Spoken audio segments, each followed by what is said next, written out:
So good morning, good afternoon, and good evening. In this video, I'm going to teach you how to use Semrush. It's going to be a platform where we use it as a keyword search tool. That being said, if you're watching this and you're trying this out on your MacBook or your any other Apple devices, please stay in the video because the process is literally the same. So let's get started right here. First is of course log into your account with this website, and then this is what you should be seeing on your end also. This is going to be the dashboard at the homepage of Semrush. Next, I want you to click on this section right here and look for this specific word that says Keyword Magic Tool. It's just under keyword search over here, so simply click on it and you'll arrive on this landing page, okay? Now you're gonna have a search bar here and simply click the exact keyword or the exact content you're trying to make a content with, or rather, sorry about that, the exact title you're trying to make a content with, okay? For example, I'm just gonna type in GPT-4 there, just for discussion purposes, and I'm gonna have a few results here. Actually, there are a lot. That says a lot for GPT-4. Now you're gonna see a lot of columns here. I'm gonna tell you each one of them later on, and the filters here. So let's start with volume. So what is volume? Technically, this is the average number of monthly searches for a given keyword over a 12-month period. That being said, this specific ChatGPT-4 title has 246,000 searches just in 1 month. That is actually a lot of traffic.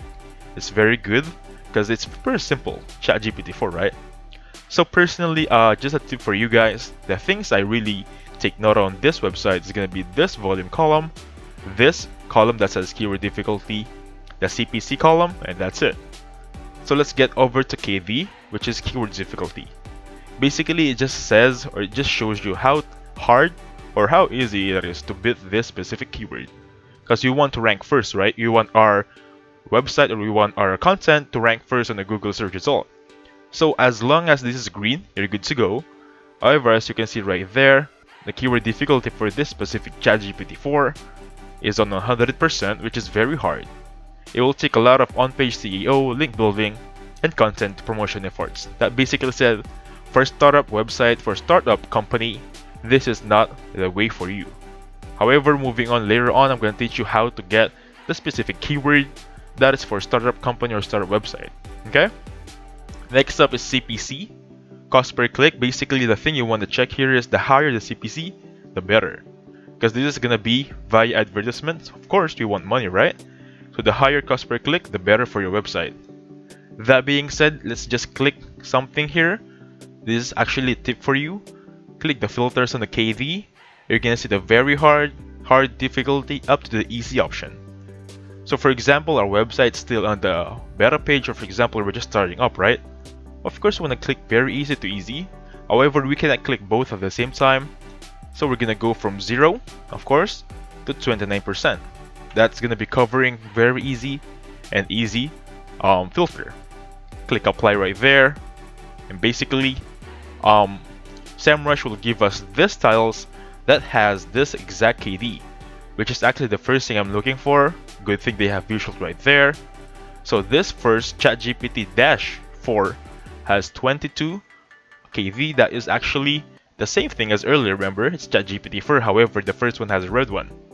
The only difference they have is that little dash right there, and that made a difference. That being said, the thing you want to look for is, of course, the lower the KD, the better. As you can see right here, this is very easy. Your chance to start ranking new pages. This is for startup pages or startup websites. Now, this is not the only thing you can look for, of course. You can look at the volume. So the balance is, the higher the volume, the lower the KV. That's what's the keyword you're going to choose for. For example, let's check out this one, 320. It has 18 KV, which is actually good. However, this is 320 and has 26 KV. So let's just go for this one. And then when you're here, this is another landing page, which is actually the last one you should check one. It's going to give you the ranking, top 10 results or top 10 link for this specific landing page. Okay? That being said, this is actually good enough for you if you want to check the first result right there. Simply click on that, and then you'll have access on this website. Again, that's how you use Semrush SEO. By the way, lastly, almost forgot, if you're good with this tile, simply click on the plus sign, and then you're gonna add that to your list if you have a paid trial version, or rather, a paid version of this account. So since I still don't have that trial or paid version, I cannot add it up. However, if you're good to go, just click that one, and this specific keyword will be on your list. So to access that link or list, just click this keyword manager, and you're good to go. You're gonna see those lists over here. So since I think I don't have access yet, I won't see that list. However, I can have that list over here if I create one, and we'll see it earlier on the magic keyword tool. Okay? Again, that's how you use semrush.com for your keyword search. And thank you so much for watching. Please do like, button, subscribe. I'll catch you guys on the next one. Goodbye for now.